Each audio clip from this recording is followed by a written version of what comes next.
Hello student, this is Sanchita. Welcome back to my channel.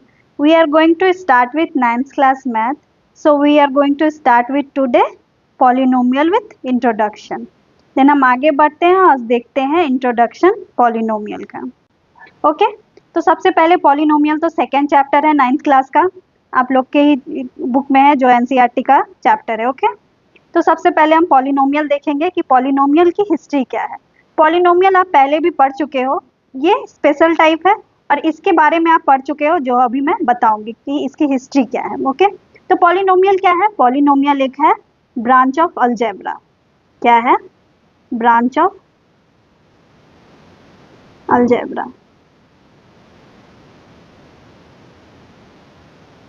Okay algebra तो आप पढ़ चुके हो ओके पहले के क्लासेस में.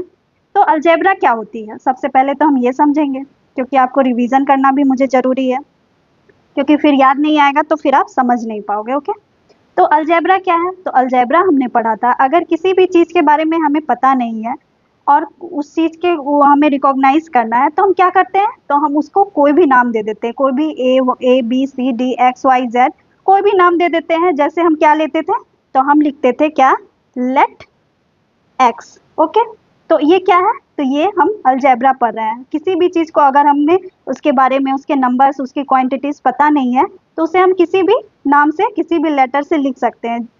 कुछ भी हो सकता है, ए हो सकता है, बी हो सकता है, सी हो सकता है, कुछ भी हो सकता है, हम कुछ भी लिख सकते हैं. ओके तो इसे ही अलजेब्रा कहते हैं. और इसका इक्वेशंस भी हम बनाते थे. कैसे बनाते थे तो वो भी मैं समझाऊंगी अभी. तो अगर हम कोई भी किसी के एज के बारे में ही हम लिखते हैं, जैसे मोहित का एज. ओके तो हम मोहित को लिखते हैं, मोहित का हम एज ले लेंगे X as. Okay X as. और हम बोलेंगे कि मोहित की एक छोटी बहन है. ओके जो मोहित से 2 साल छोटी है. तो उसकी बहन का नाम क्या है, तो उसकी बहन का नाम हम पूजा ले लेते हैं. ओके पूजा मोहित से 2 साल छोटी है तो क्या होगा, अगर मोहित एक्स एज का है और पूजा कितने की हो जाएगी, तो एक्स माइनस टू. ओके पूजा का एज क्या हो जाएगा, तो एक्स माइनस टू. तो ये क्या हो गया, तो ये अलजेब्रा हो गया.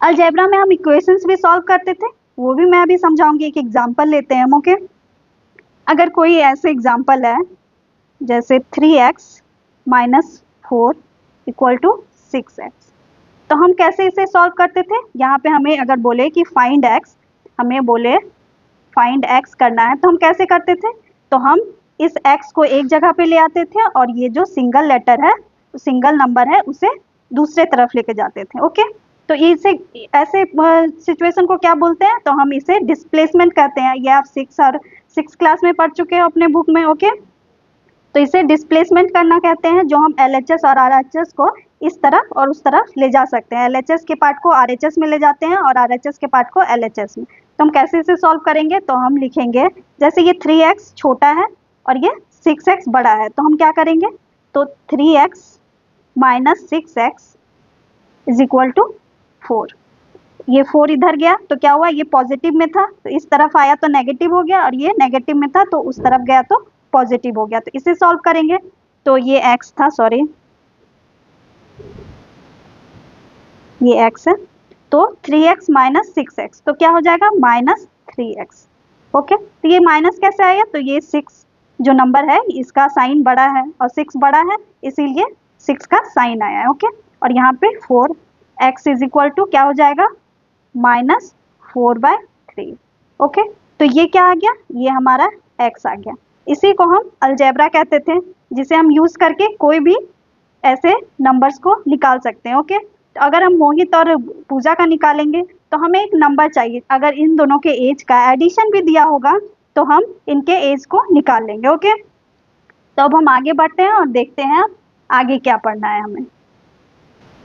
इसे मैं अब रिमूव करती हूँ और हम आगे देखते हैं. हमने अभी अलजेब्रा के बारे में समझ लिया कि अलजेब्रा क्या होता है. ओके अब मैं अलजेब्रा के बाद भी एक बताना चाहूँगी, तब जाके हम उसके बाद पॉलिनोमियल देखेंगे. ओके तो अब पहले तो हमने ब्रांच ऑफ अलजेब्रा पढ़ लिया, अब क्या देखेंगे, तो अब हम देखेंगे अलजेब्रिक एक्सप्रेशंस क्या होते हैं. ओके तो अलजेब्रिक एक्सप्रेशंस क्या होते हैं.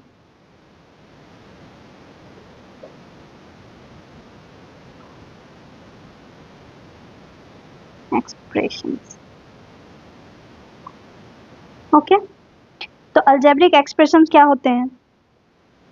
तो सबसे पहले तो इसकी भी हिस्ट्री आपको समझनी होगी कि अलजेब्रिक एक्सप्रेशंस क्या होते हैं। अलजेब्रिक एक्सप्रेशंस क्या क्या से मिलकर बनते हैं, तो सबसे पहले हम वो देखेंगे। सबसे इंपॉर्टेंट पार्ट होता है अलजेब्रिक एक्सप्रेशंस का, फर्स्ट होता है वेरिएबल, वेरिएबल। ओके, सेकंड होता है कांस्टेंट, कांस्टेंट। थर्ड होता है ऑपरेटर्स, ऑपरेटर्स। फोर्थ होता है कोफिशिएंट, कोफिशिएंट। अब हम एक्सप्रेशन समझेंगे कि एक्सप्रेशन क्या होते हैं। ओके, तो एक्सप्रेशन हम पहले समझेंगे कि एक्सप्रेशन क्या होते हैं। एक्सप्रेशन क्या होते हैं, तो अगर आप देखो कि अगर हमें मीटर से अगर सेंटीमीटर में चेंज करना हो तो हम क्या करते हैं। अगर हमें मीटर से सेंटीमीटर में चेंज करना हो तो हम क्या करते हैं। अगर 1 मीटर है, अगर हमें इसे सेंटीमीटर में चेंज करना होता है तो 1 मीटर से हम 100 को मल्टीप्लाई कर देते हैं, तो क्या हो जाता है, वो सेंटीमीटर में चेंज हो जाता है और ये 100 मीटर बन जाता है। अगर हम एक और एग्जांपल लें, 3 मीटर है, उसे हमें अगर सेंटीमीटर में चेंज करना हो तो हम क्या करते हैं, तो 3 इंटू 100 करते हैं, तो वो सेंटीमीटर में चेंज हो जाता है, तो ये 300 सेंटीमीटर बन जाता है। तो ये क्या हो रहा है, तो हम इसे एक्सप्रेशंस में भी लिख सकते हैं। कैसे लिखेंगे, तो क्या चेंज हो रहा है, तो बस ये 3 चेंज हो रहा है। तो इसे हम अगर अलजेब्रा में अगर कोई भी चीज़ चेंज होते रहता है तो उसे हम कैसे लिखते हैं, तो उसे अगर यहाँ पे जैसे हमने वहाँ पे लेट लेके लिखा था, तो यहाँ हम अगर 3 को x ले लें और इसको भी x इंटू 100 कर दें, तो क्या हो जाएगा, तो ये एक सेंटीमीटर में चेंज हो जाएगा, तो ये एक एक्सप्रेशन बन गया। ओके, तो ये क्या हो गया, एक एक्सप्रेशन बन गया। इसको यूज करके हम, इस फॉर्मूले को यूज करके हम किसी भी नंबर को मीटर से सेंटीमीटर में चेंज कर सकते हैं, तो इसी चीज को एक्सप्रेशंस कहा जाता है। ओके, तो अब हम आगे बढ़ते हैं और देखते हैं अलजेब्रिक एक्सप्रेशंस के ये सारे पार्ट्स जो हैं वो सब क्या हैं। इसे मैं रिमूव करती हूँ और हम अब अलजेब्रिक एक्सप्रेशंस देखेंगे। तो अलजेब्रिक एक्सप्रेशन का फर्स्ट पार्ट है हमारा वेरिएबल। वेरिएबल क्या होते हैं, जो वेरी करते हैं सिचुएशन के हिसाब से। जैसे अगर मैं किसी का एज ले लूँ या किसी का एज ही ले लूँ, ओके, अगर एज ले लूँ, तो अगर मैं सामने वाले को देख के पूछूं कि इसका एज क्या होगा, तो आप क्या बताओगे, तो आप अंदाज से ही बोलोगे। अगर मिडिल एज का दिखेगा तो आप बोलोगे 40 का है, अगर उससे कम दिखा तो आप बोलोगे 30-35 के बीच का है ना। तो आप कंफर्म नहीं बता सकते हो, वो चीज वेरी हो रहा है, लोगों के हिसाब से वेरी हो रहा है और लोग अपने सोच के हिसाब से उसे चेंज कर रहे हैं। ओके, तो ये क्या हो रहा है, तो ये अनस्टेबल है। मतलब अगर किसी भी चीज के हाइट को मैं देखूं और उसे बोलूं कि किस हाइट का है, तो आप, कोई बोलेगा 8 फीट का है, कोई बोलेगा 6 फीट का है, तो वो कंफर्म नहीं है कि कितने फीट का है। अगर उसे नाप करके हम बता दें कि हाँ ये कंफर्म 9 फीट का है, तो ये कंफर्म हो गया कि ये 9 फीट का ही है। अब इसमें कोई भी वेरी नहीं कर रहा है, तो ये क्या है, अगर मैं कंफर्म ना बताऊं तो वो वेरी कर रहा है, तो इसे क्या बोलते हैं, वेरिएबल, जो अब सिचुएशन के हिसाब से वेरी करता है। ओके, तो आप समझ गए कि वेरिएबल क्या होते हैं, तो वेरिएबल होते हैं अनस्टेबल, मतलब ये चेंज होते हैं, तो ये क्या है, अनस्टेबल, ये अनस्टेबल है। और इसे हम लिखते कैसे हैं, तो इसे हम स्मॉल लेटर से इसको डिनोट करते हैं। ओके, मतलब स्मॉल अल्फाबेट से, तो लेटर से करते हैं, ओके, वो भी स्मॉल से। अब हम नेक्स्ट देखते हैं, इस एग्जांपल्स को मैं रिमूव कर देती हूँ और हम नेक्स्ट देखेंगे। तो नेक्स्ट है हमारा कांस्टेंट। कांस्टेंट क्या होते हैं, तो कांस्टेंट मैंने एक हाइट का एग्जांपल दिया कि अगर कोई भी किसी चीज की हाइट को देख करके हम अंदाज लगाएं तो हम बोलते हैं 6 फीट का है, 8 फीट का है। लेकिन अगर कोई कंफर्म नाप करके हमें बता दे कि ये कंफर्म 9 फीट का है, तो ये क्या हो गया, तो ये फिक्स हो गया। ओके, ये फिक्स हो गया। तो कांस्टेंट क्या होते हैं, तो कांस्टेंट स्टेबल होते हैं। ओके, तो अब हम इसे लिखेंगे कि कांस्टेंट स्टेबल होते हैं। और ये कैसे डिनोट होते हैं, तो ये होते हैं नंबर से, ये होते हैं नंबर से।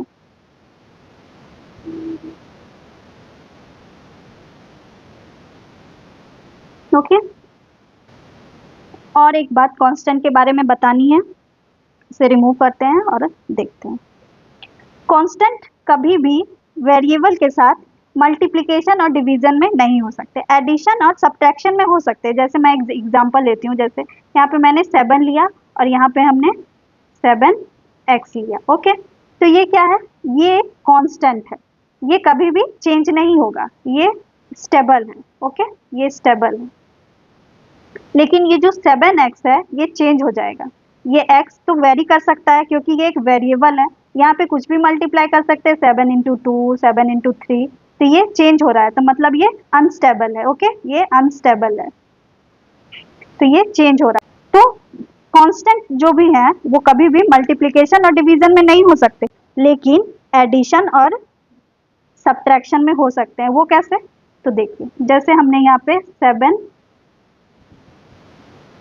प्लस 7 लिखा, तो ये 7 क्या है, ये 7 कांस्टेंट ही है, इसका x कुछ नहीं बिगाड़ सकता, ये 7 जो है वो सेपरेट है, ये एक कांस्टेंट नंबर है। ओके, वैसे ही सब्ट्रैक्शन में भी होते हैं, जैसे y माइनस 7 लिखा, तो ये 7 जो है, तो ये 7 एक कांस्टेंट है, ये y इसका कुछ नहीं बिगाड़ सकता। ओके, तो कांस्टेंट कैसे लिखते हैं, तो हम एडिशन और सब्ट्रैक्शन के साथ लिख सकते हैं, लेकिन मल्टीप्लिकेशन और डिवीजन के साथ जो नंबर्स होते हैं वो कभी भी कांस्टेंट नहीं होंगे। ओके, ये आपको अच्छे से क्लियर से समझ आ गया होगा।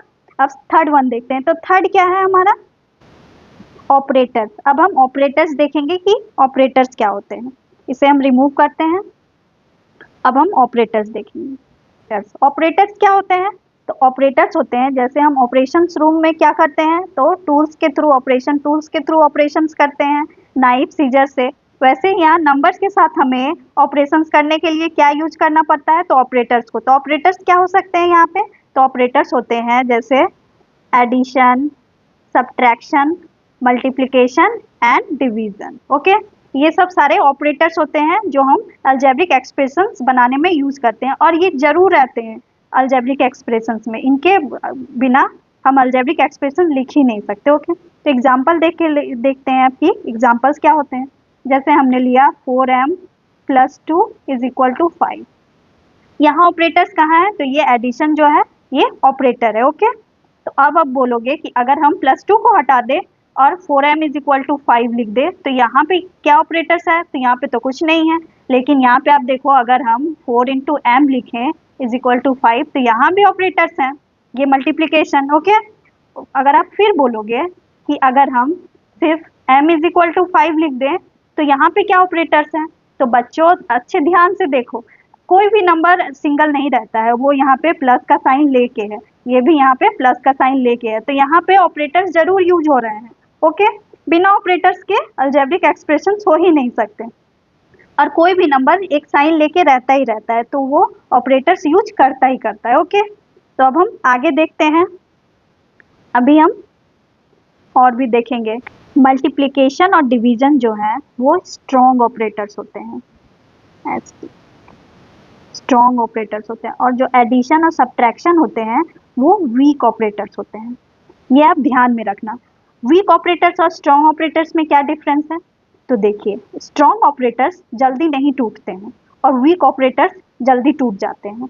सबसे पहले अगर इक्वेशंस में या एक्सप्रेशंस में अगर वीक और स्ट्रॉन्ग दोनों ऑपरेटर्स हों, तो सबसे पहले वीक ऑपरेटर्स टूटेगा, उसके बाद जाके स्ट्रॉन्ग ऑपरेटर्स टूटेगा। ओके, तो अब हम एग्जाम्पल दे के देखते हैं और समझते हैं। ओके, तो एग्जाम्पल जैसे हमने लिया यहाँ पे 4m plus 2 is equal to 6। Okay, तो यहाँ पे सबसे पहले क्या होगा, ये जो ट्रांसपोजिशन होता है, जो हम प्लस माइनस इधर LHS RHS को इस तरफ उस तरफ लेके जाते हैं, तो सबसे पहले क्या होगा, जो वीक ऑपरेटर्स होते हैं वो ट्रांसपोजिशन चेंज करेंगे, मतलब जो पॉजिटिव में है वो दूसरे साइड जाके नेगेटिव में हो जाएंगे, पहले वो टूटेंगे, उसके बाद जाके जो मल्टीप्लिकेशन और डिविजन्स में नंबर है उसके बाद वो टूटेंगे। ओके, तो अब हम इसको देखते हैं कि कैसे इसको सॉल्व करते हैं। तो सबसे पहले ये जो एडिशन वाला है ये इस तरफ जाएगा। ओके, ये इस तरफ जाएगा, उसके बाद जाके ये जो स्ट्रॉन्ग ऑपरेटर्स हैं जो यूज हो रहा है मल्टीप्लिकेशन वाला,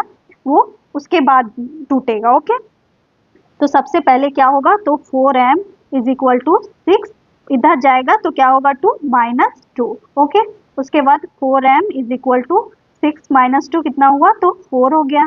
तो m इज इक्वल टू 4, और ये 4 क्या होगा, जो मल्टीप्लीकेशन में है अब जाके वो इस तरफ आएगा जब सारे सॉल्व हो गए वीक ऑपरेटर्स। ओके, तो यहाँ पे ये 4 आ गया और ये डिवाइड होके 1 हो गया, तो ये क्या हो गया, m is equal to 1। Okay, आप समझ गए कि स्ट्रॉन्ग और वीक ऑपरेटर्स कैसे सॉल्व हो रहे हैं और इन्हें क्यों बोला जा रहा है स्ट्रॉन्ग और वीक ऑपरेटर। ओके, तो अब हम नेक्स्ट देखते हैं, इसे मैं रिमूव कर दे रही हूँ।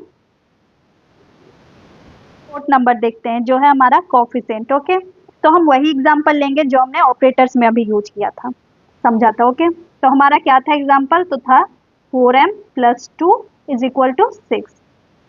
तो सबसे पहले तो हम इस जो हमने एग्जांपल लिया है उसमें हम देखेंगे कि हमारा वेरिएबल कांस्टेंट ऑपरेटर्स कहाँ कहाँ है। ओके, तो हमारा क्या क्या हमने पढ़ा अभी, तो वेरिएबल्स क्या क्या होते हैं, तो वेरिएबल्स हमने पढ़ा जो वेरी करता है, जिसे हम लेटर से लिख सकते हैं। तो यहाँ पे वेरिएबल्स क्या है, तो यहाँ पे वेरिएबल ये m है। ओके, ये वेरिएबल ये हमारा m है। और कांस्टेंट हमने क्या पढ़ा था, जो नंबर्स होते हैं वो सारे कांस्टेंट होते हैं। तो यहाँ कौन कौन से नंबर्स हैं वो हम देखेंगे। तो ये हमारा नंबर हो गया, यहाँ पे 2 है, यहाँ पे 6 है और 4 है। ओके, तो अभी हमने पढ़ा था कांस्टेंट के टाइम पे कि अगर कोई नंबर प्लस के साथ, कोई वेरिएबल के साथ प्लस और माइनस के साइन में हो तो ही वो कांस्टेंट होता है। तो मतलब क्या है यहाँ पे, जैसे यहाँ पे m + 2 है तो ये एक कांस्टेंट है। ओके, और ये जो 4 है ये कांस्टेंट नहीं है। कैसे, क्योंकि ये यहाँ पे ये मल्टीप्लिकेशन और डिवीजन में जो नंबर्स वेरिएबल के साथ अटैच रहते हैं वो कांस्टेंट नहीं होते हैं, वो हमने कांस्टेंट के टाइम पे पढ़ा था। ठीक है, तो यहाँ पे क्या क्या है कांस्टेंट, तो 2 और 6 यहाँ पे कांस्टेंट है। ओके, 2 और 6 यहाँ पे कांस्टेंट है। तो 4 क्या है आप बोलोगे, तो 4 क्या है, तो 4 यहाँ पे 4 कोफिशिएंट है। ओके, तो यहाँ पे 4 क्या है, तो यहाँ पे 4 कोफिशिएंट है।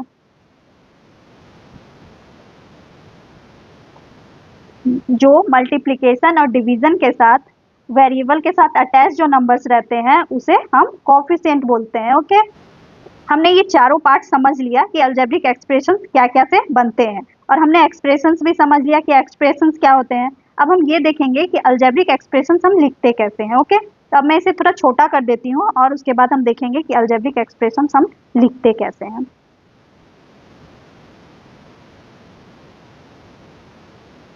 ओके, तो अलजेब्रिक एक्सप्रेशंस का मैं एक एग्जांपल लूंगी और उससे मैं समझाऊंगी आपको। तो जैसे हमने यहाँ पे पढ़ा कि वेरिएबल, एक वेरिएबल हमें यूज करना है तो हम एक वेरिएबल लेंगे। तो वेरिएबल जैसे मैंने m ले लिया। ओके, और एक फिर कांस्टेंट लेना है हमें, तो एक कांस्टेंट लेंगे। तो कांस्टेंट हम जैसे +2 हमने ले लिया। ओके, तो फिर ऑपरेटर्स लेना है, तो ऑपरेटर्स तो हमने प्लस ले ही लिया है। कोफिशिएंट हम कुछ भी ले सकते हैं, जैसे ये हमने 4 लिख लिया। तो यहाँ पे क्या हो गया, और इक्वल टू नहीं साइन देना है, इक्वल टू देंगे तो इक्वेशंस हो जाएगा, इसीलिए ये अलजेब्रिक एक्सप्रेशंस हो गया जो हमने चारों यूज कर लिया है। वेरिएबल भी हमने यूज किया, कांस्टेंट भी हमने यूज किया और कोफिशिएंट भी हमने यूज किया, और ये क्या बन गया, तो ये एक अलजेब्रिक एक्सप्रेशंस बन गया। हम एक और एग्जांपल देखेंगे जो है अलजेब्रिक एक्सप्रेशंस का। ओके, तो हमारा एक और एग्जांपल हम देखेंगे, इसे मैं रिमूव करती हूँ और एक एग्जांपल हम देखते हैं। तो पहले तो हमें वेरिएबल लेना है, तो हम कोई भी वेरिएबल ले सकते हैं, कोई भी लेटर लिख सकते हैं जो स्मॉल लेटर होना चाहिए। ओके, तो मैंने लिया एक n², ये भी एक वेरिएबल है जो n इंटू एन होगा। ओके, और एक फिर कांस्टेंट हमें लेना है, तो प्लस, अगर कांस्टेंट कुछ भी हो सकता है, जैसे रूट्स के अंदर भी हो सकते हैं, पॉइंट्स भी हो सकते हैं, तो मैं एक रूट्स का नंबर लूंगी। तो जैसे हमने लिया √2। एक कोफिशिएंट लगाना है, ऑपरेटर्स तो हमने ले लिया है प्लस साइन का, एक कोफिशिएंट लगाना है, लगा भी सकते हो और नहीं भी लगा सकते हो, तो मैं ले लेती हूँ 1/3। ओके, ये क्या हो गया, तो ये भी एक अलजेब्रिक एक्सप्रेशंस हो गया। ओके, तो अब हम समझ गए कि अलजेब्रिक एक्सप्रेशंस हम कैसे चारों को यूज करके लिखते हैं। और एक चीज जो है अलजेब्रिक एक्सप्रेशंस में सबसे इंपॉर्टेंट होता है, जो होता है वेरिएबल्स। समझे, वेरिएबल्स सबसे इंपॉर्टेंट है जो अलजेब्रिक एक्सप्रेशंस में होते हैं। आपको ये हमेशा याद रखना है कि वेरिएबल सबसे इंपॉर्टेंट होते हैं।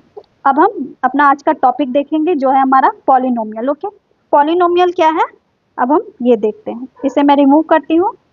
ओके, तो पॉलिनोमियल क्या है? पॉलिनोमियल भी एक अलजेब्रिक एक्सप्रेशन ही होते हैं जो स्पेशल टाइप होते हैं। तो अब हम पॉलिनोमियल को कुछ थोड़ा डिटेल में देखेंगे। ओके, तो अब हम यहाँ पे लिखते हैं पॉलिनोमियल।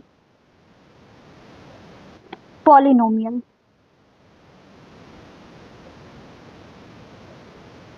अभी मैंने बोला था पॉलिनोमियल स्पेशल अलजेब्रिक एक्सप्रेशन होते हैं, तो इसे मैं अब थोड़ा लिख कर समझाऊंगी जिससे आपको क्लियर होगा। ओके, तो पॉलिनोमियल क्या होते हैं? तो polynomial is a special algebraic expressions in which the exponent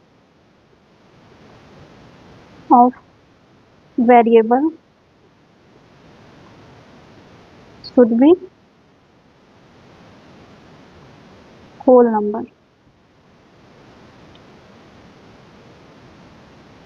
आप यहाँ पे इस स्टेटमेंट में ये होल नंबर थोड़ा ध्यान से देखना। ओके, अब मैं कुछ एग्जांपल्स लूंगी जिसके थ्रू मैं ये स्टेटमेंट आपको समझाऊंगी।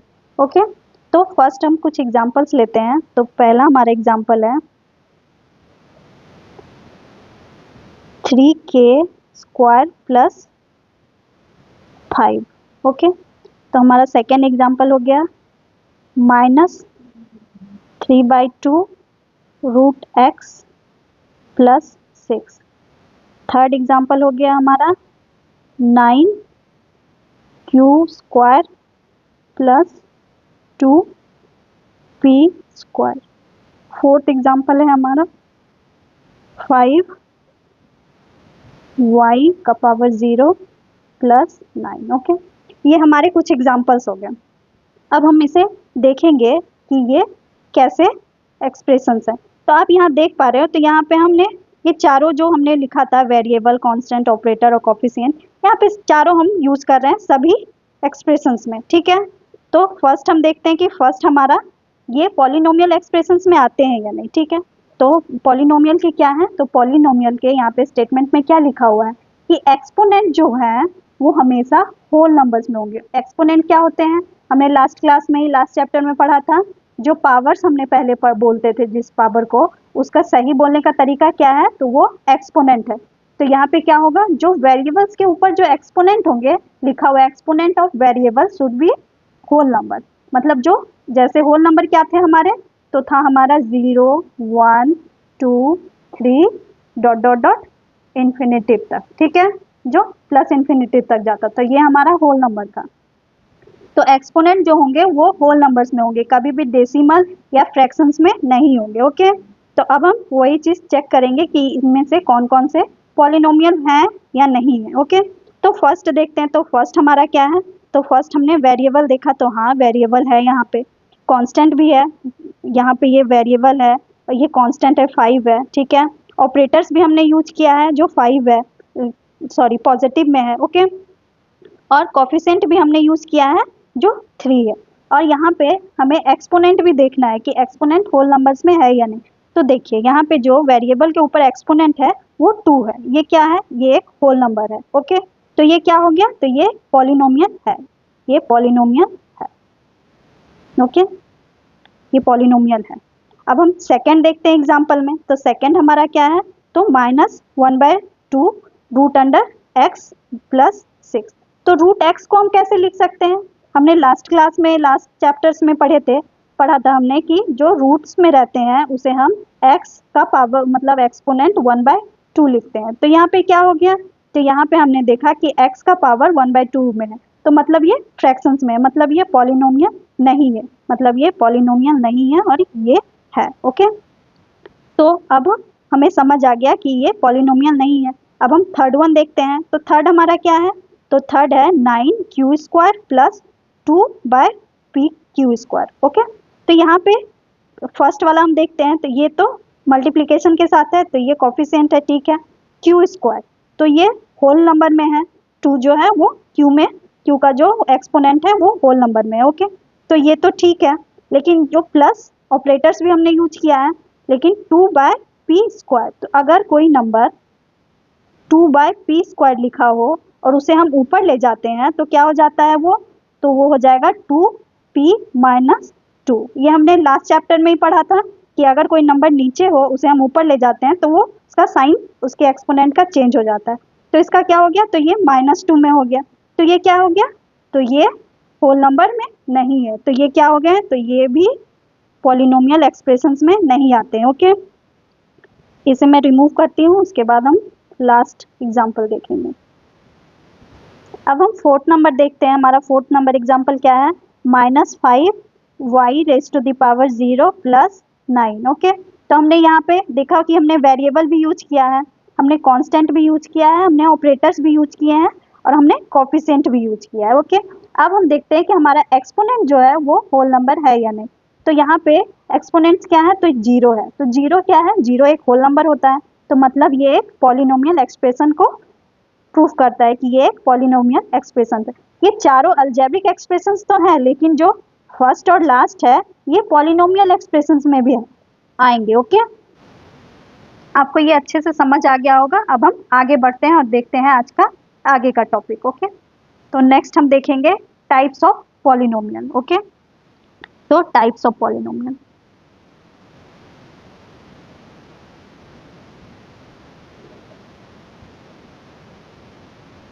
ओके,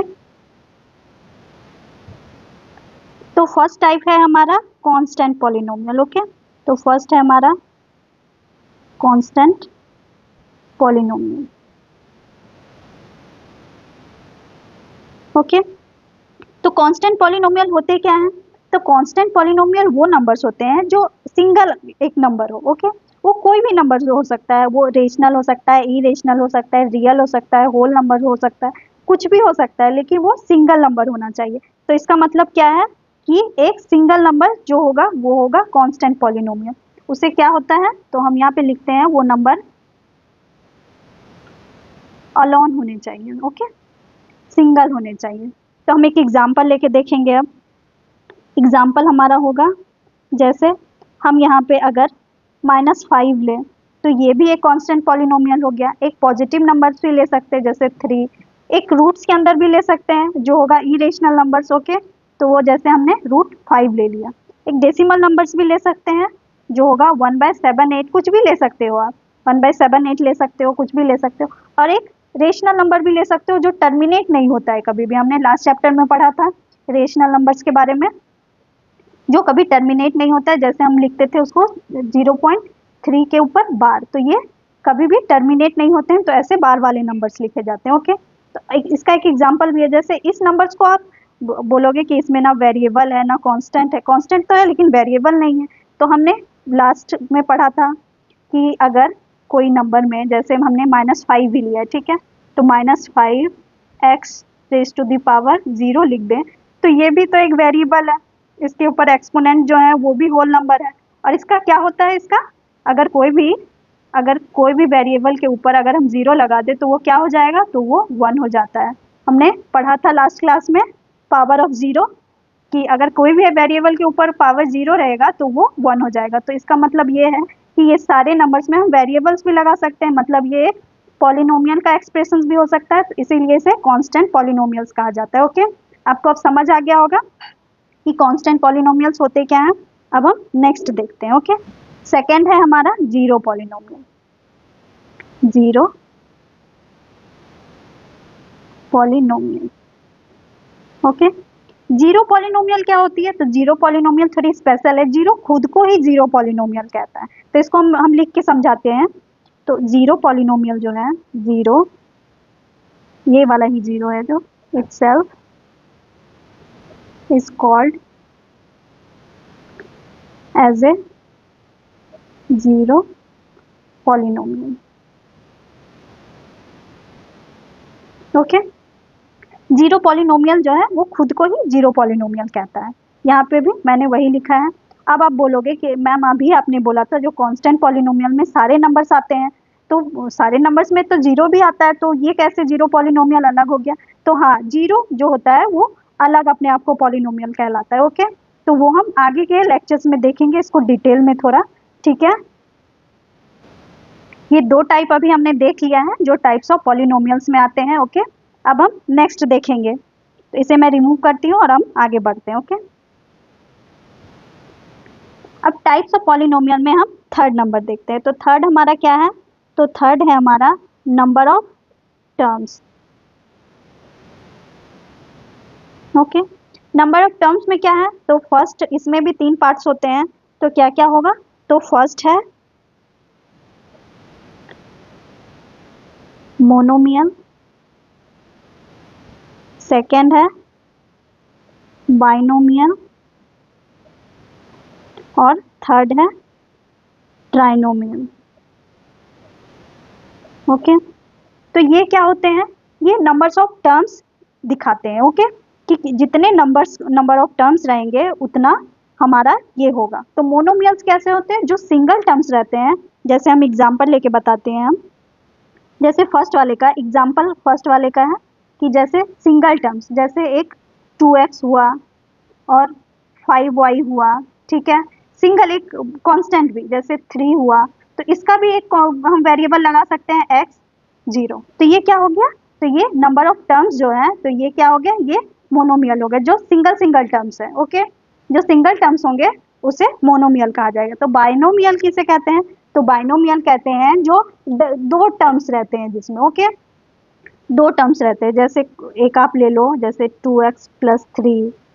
ओके, ऐसे ले लो 2y + 3x, ये भी हो गया। एक और हो सकता है कि जैसे 2m + n। तो ये सारे क्या हो गए? तो ये सब बाइनोमियल हो गए। बाय मतलब हो जाता है 2, और ये 2 टर्म्स वाले हो गए बाइनोमियल। ओके, आपको समझ आ गया होगा कि बाइनोमियल कैसे हम समझ सकते हैं कि बाइनोमियल किसे कहा जाता है। अब हम थर्ड वन देखते हैं, ट्राइनोमियल। ट्राइनोमियल का मतलब क्या है? कि 3 टर्म्स, यहाँ पे ट्राई लिखा हुआ है मतलब 3 टर्म्स, जो 3 टर्म्स वाले नंबर्स रहेंगे उसे हम करेंगे ट्राइनोमियल्स। तो कुछ भी हो सकता है, जैसे आप एक्सपोनेंट में भी लिख सकते हो, जैसे x² + 2 3y + 2, ऐसे लिख सकते हो। तो ये हो गया ट्राइनोमियल का। एक और लिख सकते हैं हम 2m² + 5n² + p, कुछ भी हो सकता है जो 3 टर्म्स हो। ओके, जो 3 टर्म्स जहाँ पे यूज कर रहे हैं उसे ट्राइनोमियल कहेंगे, जो 2 टर्म्स आ रहे हैं उसे बाइनोमियल कहेंगे, और जो सिंगल टर्म्स आ रहे हैं उसे मोनोमियल कहेंगे। ओके, आपको ये थर्ड नंबर समझ आ गया होगा कि नंबर ऑफ टर्म्स हम कैसे देख रहे हैं, कि नंबर ऑफ टर्म्स कैसे हम पहचान पाएंगे। आज के वीडियो में हम बस आज इतना ही देखेंगे। नेक्स्ट पार्ट में हम इसी के रिलेटेड आगे का देखेंगे, जिसमें हम कुछ इसके आगे के टाइप्स भी देखेंगे और कुछ एग्जांपल्स भी देखेंगे। ओके, अगर आपको ये वीडियो पसंद आया हो तो प्लीज़ लाइक और सब्सक्राइब करना ना भूलें। आज के लिए बस इतना ही। Thank you for today. Thank you.